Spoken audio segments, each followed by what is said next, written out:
Oh,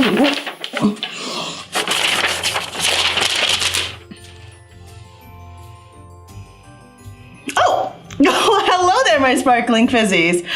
After that last episode, I needed the nap from eternity. It must be the holiday episode. I got something for this. Hold on.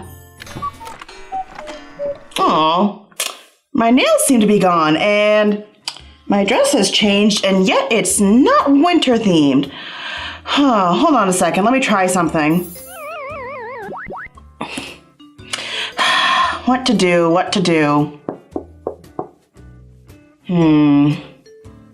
We're Derby News. Why, Wadaba, what are you doing here? Yay! Thanks for bringing by my tarot deck, little buddy.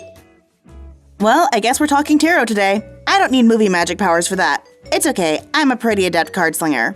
Honestly though, there is so much to discuss with tarot, and I want to keep this episode relatively short. One could fill a bell-sized library, probably, with the amount of books and information out there about the tarot. Muggle or mystic, mundane and mage alike have found fun and self-reflection thanks to the tarot. The tarot mirrors the human condition, with archetypes we're all familiar with, especially if you're a fan of any story ever. Really, most divination and oracle cards are mirrors. That's not to say there isn't something magical about how we see our reality reflected back to us via tarot and the oracle, especially as we notice more odd synchronicities line up. But that's a different episode. Personally, I like to think of it as a moment plucked out of time. Instead of just letting life happen to you, you can use the tarot to pause, reflect upon where you're at in your story, and where you'd like to go next. I know, life is random and life doesn't make narrative sense. Nuh-uh. You're right, Josh Groban. Like me, Josh Groban. Life doesn't typically make narrative sense, and things can always come out of left field. Tarot can help you play around with decoding the story you're currently walking on, and help you decide if this is the path you want to take. This is how I like to explain magic to muggles. It's applying storytelling and symbology to your life to make things more interesting. It's the human condition explained using metaphors, similes, symbolism, like most magic. Magic is spiritual storytelling, and you're the author of your story, to an extent. Life still happens, but you feel a bit more in control of the general direction you'd like to go. Honestly, people get way too caught up in the deep end of the magical pool, where there's some spirits and something funky growing, and maybe a sexy butted swamp creature or two. Shape of water indeed. Whew. Like I said, magic is useful, and the tarot is incredibly useful. So let's look at how the tarot is represented in media, let's take a stroll through the Fool's Journey, and let's take a look at the pip cards. The pip cards, not Gladys Knight's pips.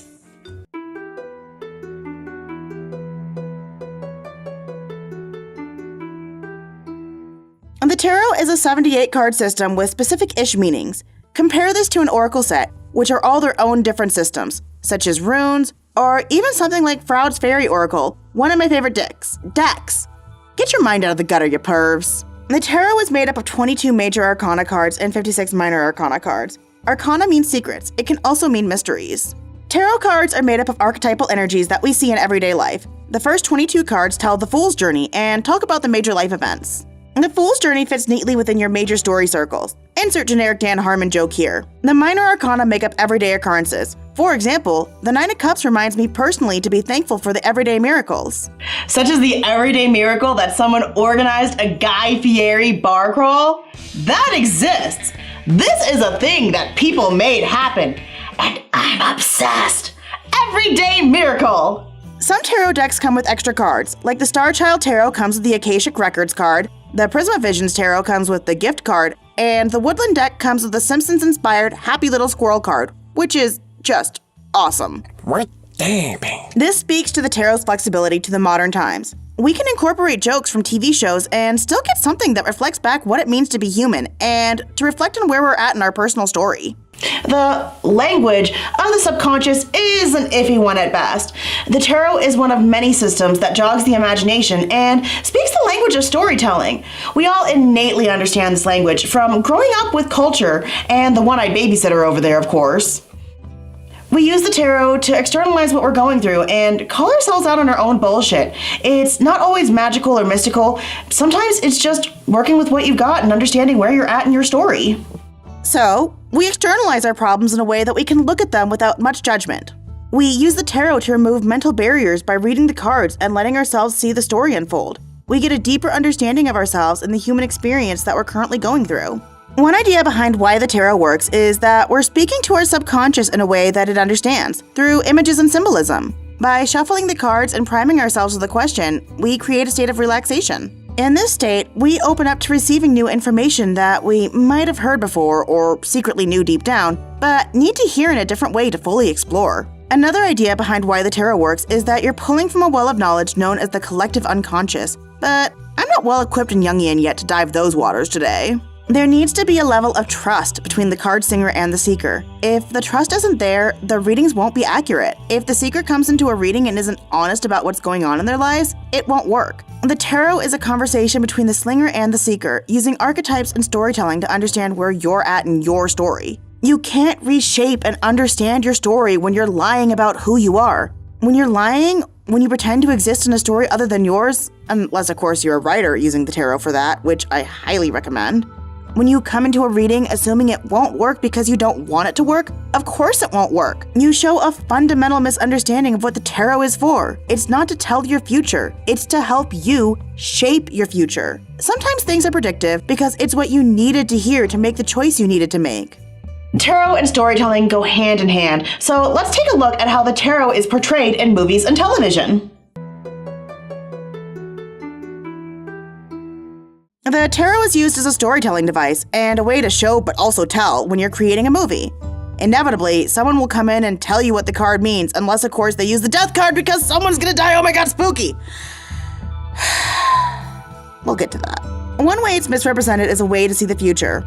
Basic time logic dictates we can't do this, as knowing the future winds up changing the future because humans are stupid, dumb monkey creatures. In reality, part of the fun of these magic things isn't if magic is real or not, it's about if it's useful. It's about if those moments feel magical. And feel is such an important word here. Most of what feels like magic could probably be ascribed to chemical reactions, but so is love. So are the emotions we feel when we've read a good book.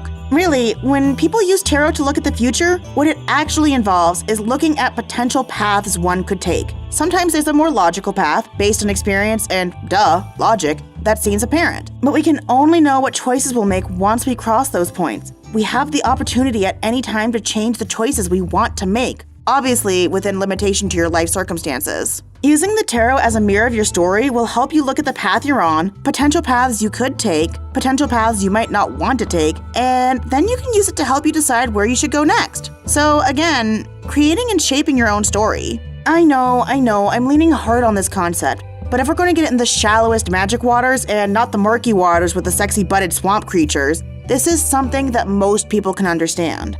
Another misrepresentation I see a lot of in films is the death card when someone's gonna die. So now new tarot seekers and readers shit their pants when they get this card.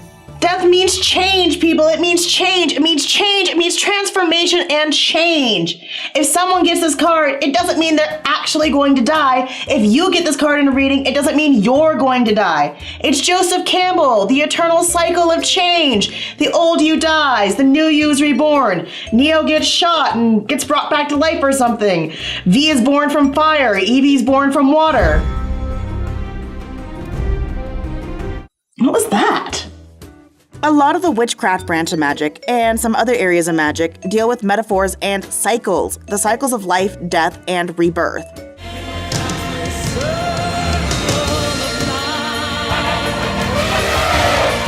Honestly, yeah, they kind of tapped into it there. The death card is just another form of change, one that clears out the old for the way of the new. Kind of like when you cleaned your house out using the KonMari method and now you have nothing left to wear.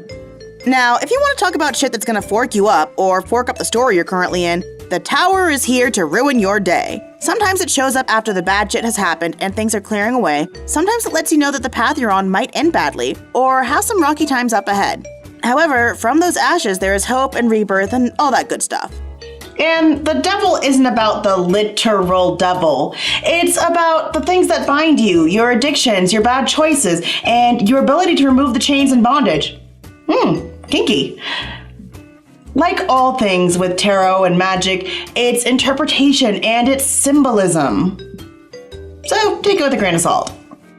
The Lover's card is about choices, sometimes choosing between a new love, such as a path or passion, and an old one. A more accurate card in real life to signify lovers would be the Two of Cups, but that can still signify partnerships of any kind. One of my favorite representations of tarot in film was in The Love Witch, where, the Three of Swords, the heartbreak card for the heartbreak stuff. That makes sense. Now that we've seen how tarot is haphazardly dropped into media, let's look at the story of the Fool through the major life/spiritual events. The Fool's Journey is the story that the Fool goes on through all the cards of the major arcana. If you're a fan of story circles, you'll feel right at home with the Fool's journey of life, death, and rebirth, aka Sunrise, sunset, sunrise, sunset. Since the meanings are slightly mutable, one can look at this journey as some of the major plot points of life. Others like to look at it as the spiritual journey, shedding your baggage to begin anew in the world. Ugh, been there, buddy. These aren't the only ways to interpret the Fool's journey, by the way. That's the beauty of the tarot. You can interpret and dig into the symbols on the card and see what's lurking in the depths of your meaty brainy brain meats. The Fool starts off, naive and unaware of adventure and dangers ahead. They've got a bindle on their back. Some say full of the Fool's hopes and dreams, but like all symbols, this one's open to interpretation. And the Fool is about to fall off the cliff and into the start of their journey. They meet the Magician, who is a teacher and all about the active forces and the power of will, and the High Priestess, the passive forces and powers of intuition. They pass on to the Empress, who is the mother of dragons. Well, okay, just the mother, and the Emperor, who is the daddiest of daddies. Representing the birthing, nurturing principle of the mother and the rigid structure of the father. Look, trust me when I say, don't get hung up on the actual gender of a card when it comes to the tarot. Some women are emperor cards, some men are empress cards, and some people are neither, and some are both. It's more about archetypal energy than it is actual gender expression. The Fool learns traditions from the Hierophant. From there, the Fool experiences the lovers, in the form of their current path and a choice between a new love, like a person or a new path, and figuring out their values. The Fool learns from the Chariot how to keep steady on the path of their choice. To keep steady to their choice, the Fool calls upon strength to keep up their resolve, or at times, tame their wild mental beasties. The Hermit teaches the Fool to seek solitude and think about what they've done and where they're going. After thinking on it for a bit, the Fool understands that life is a bunch of cycles, the Wheel of Fortune card. Sometimes it'll be an up cycle, sometimes it'll be a down cycle, sometimes it'll be a wild surprise, but this too shall pass as the wheel turns again and again and again. Justice teaches the Fool about fairness, responsibility, cause and effect. Will the Fool continue their growth, or will they fall back on old, outdated patterns now that they know better? For this, the Fool needs to be the Hanged Man, to be flipped upside down, see things from a different angle, and let go, which changes the Fool for the better. The Death card comes in and kills everything because death, oh my god! I'm kidding. No, I'm kidding. The Death card comes in to clear out the old to make way for the new. While this upsets the Fool initially, the Fool learns the value of death/change and the transformation to a better life. With the power of temperance, the Fool balances their life. They work on inner peace. Balance their inner fire and water, if you will. Maybe their ice and fire. Okay, we get it! The Devil shows the Fool that the bindings that keep them trapped from their old choices are actually able to be removed pretty easily, should the Fool choose to remove them. Next, the Tower breaks, because the Fool built the tower on a foundation of quicksand, or maybe around their hearts to protect them from pain. The Tower is the lowest of the low of these big life events, but it's also a chance for the Fool to start fresh, using the new tools from their journey to rebuild a better life, one more suited to their current needs. Out from the destruction is hope. This is a time of healing provided by the star. Then, of course, the moon provides a hazy, dreamy quality that might make you believe the illusion that you're nearing the end of your journey. The sun, of course, will light up all the hidden spots and shadows in your life and let us see the bright light of beginning anew. Judgment, well, a judgy word, is where the Fool sees themselves clearly and leaves behind their old life to start their new life, closer to the truest self they can be. The Fool is now ready to follow their dreams and re-enter the world, whole, happy, and fulfilled. The Fool is now aware of their place in the world. The cycle is over. Or is it? The Fool is card 0. And in the case of the tarot, it's both the beginning card and the ending card, as the cycle begins all over again for further growth. Let's take a look at the pip cards from the minor arcana for the day-to-day facets of life. There are 4 kinds of pip cards that represent the suits to the tarot. There are wands, cups, pentacles, and swords, and they represent the 4 elements.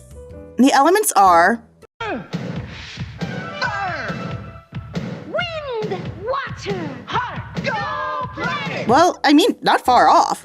Heart would be more akin to the spirit element, which isn't represented in the tarot suits. Wands are fire, swords are air, though sometimes people flip these two. I personally prefer wands as fire, because I do love me the Queen of Wands. Dracarys. The tarot card. Cups are representative of the water element, and pentacles are the earth element. Plenty of magic is based on symbolism and metaphors. This system of elements is one tradition, but the cultural metaphors you grew up with will have more significance in the long run when it comes to magic. Using this logic, you might already have a bit of an innate understanding of the Western meanings of these elements. Fire is Gryffindor. Lusty, passionate. It's also social, friendship, work, the things that get you passionate and fired up. This is represented in the tarot by the suit of wands. Water is emotions, love, imagination, but think about how emotions can be overflowing. Sometimes they can be icy. Hey, I didn't say the fire thing, so stop it. Just stop it. This is represented in the tarot by the suit of cups. Air is ideas, thoughts. It's quick-witted, cerebral, it's something you can't quite see, but you know it's there. This is represented in the tarot by the suit of swords. Earth is health and wealth. It's sturdy. We do grounding exercises when we need to calm ourselves down with this element, pull us back from the water, fire, and air. This is represented in the tarot by the suit of pentacles. Each suit has 14 cards, an ace card, the purest form of the element, cards 2 through 10, and 4 court cards. These court cards are the page, the knight, the king, and the queen. The court cards can represent people and situations, but they're more essences than anything. Again, all of this is based on archetypal energy.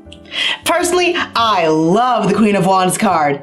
Whoops, she just reminds me to be myself, which is very fiery. Oh hey, I didn't need my nails at all. I just had to remember to tap into my inner fire this entire time. So this video is an introduction to a new series.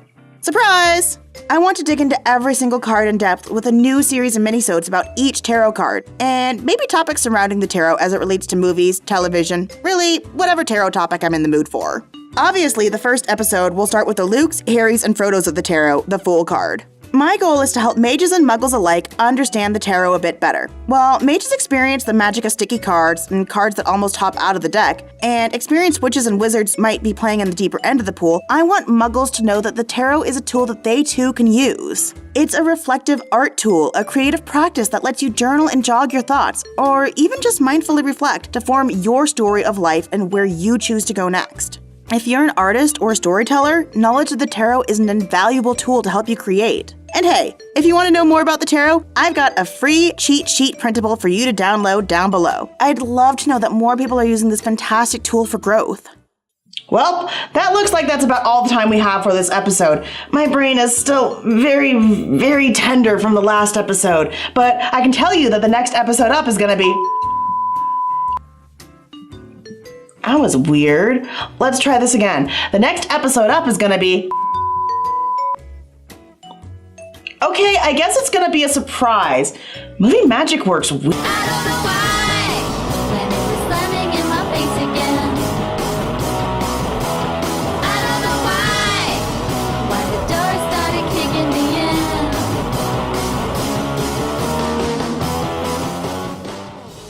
in. Hey y'all, thanks for watching. If you want to see what I'm up to in between videos, come hang out with me on Twitter, Instagram, and Pinterest @CherryFizzy.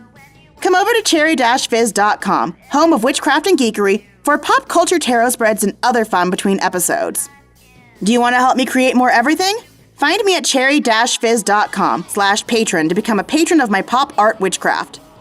If you enjoyed this episode, do me a favor and like, subscribe, and share this video with 2 friends you think would be interested in learning more about the tarot.